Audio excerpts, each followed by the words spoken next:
വൈക്കം മുഹമ്മദ് ബഷീർ നമുക്കൊരമ്മയുടെ കനിവ് തെളിഞ്ഞ വാക്കുകളാൽ മറച്ചുലരുന്ന സ്നേഹം പുഴയെന്ന പോലെ പോരാത്ത ജീവിതത്തെ കവിതകളാൽ നിറച്ച അവൻ്റെ കാവ്യജീവിതം മണ്ണിൽ നിന്നു മണ്ണിലേക്കു കാലങ്ങളിലെ കുറിച്ചു പറയുന്ന കഥകൾ, ചെറുത്തു നിന്ന പോരാട്ടങ്ങൾ, ചിരിയുടെ തണലിൽ ദുഃഖത്തിൻ്റെ മറവിൽ മുല്ലപ്പൂക്കളായി അയാളുടെ കഥകൾ പൂത്തിറങ്ങി.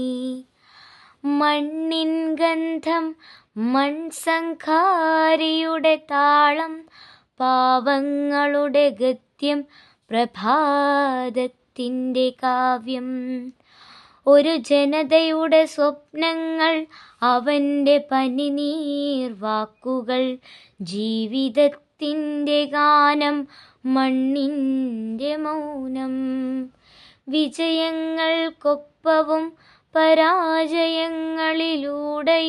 പടവുകൾ കയറി ആശകളെ ഉയർത്തി അവൻ്റെ രചനകൾ ഇന്നു നാം വായിക്കുന്ന സ്വാതന്ത്ര്യത്തിൻ്റെ പാതയിൽ നിലമ്പുറത്തെ താളം.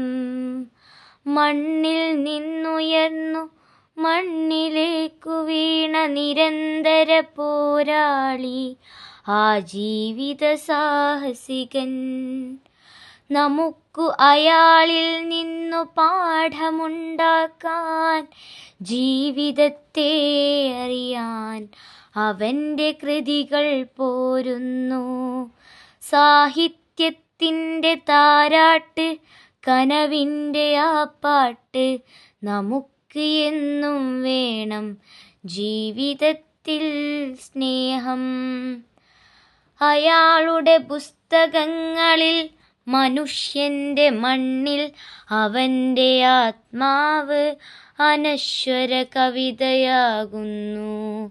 വൈക്കം മുഹമ്മദ് ബഷീർ നിന്നെ അനുസ്മരിച്ച് കാവ്യത്തെ ഉണർത്തി നിനവുകളെ പൊള്ളിച്ചു.